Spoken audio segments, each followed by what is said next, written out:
काय आहे लालबागच्या राजाची कहाणी? का आहे मुंबईचा लालबागचा राजा एवढा प्रसिद्ध? 91 वर्ष अगोदरची आहे ही गोष्ट, शेवटपर्यंत नक्की ऐका. 1934 या साली स्थापनेची सुरुवात झाली, ज्यानंतर दरवर्षी लालबागच्या राजाच्या दर्शनासाठी हजारो लोक गर्दी करतात. लालबागच्या स्थापनेमागे आहे एक चमत्कार. पहिले लालबागच्या आसपास पूर्ण एरियामध्ये कॉटन मिल्स आणि मार्केट होते. तिथे नेहमी गजबजाट आणि रोनक असायची.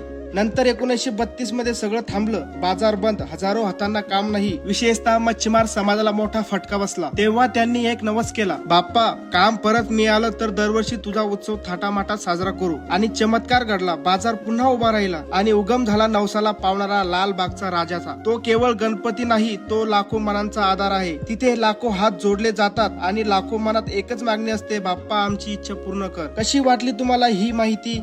कमेंट्स मध्ये गणपती बाप्पा मोरया लिहायला विसरू नका. आणि अशाच माहितीपूर्ण व्हिडिओसाठी विरावडला सबस्क्राईब करा.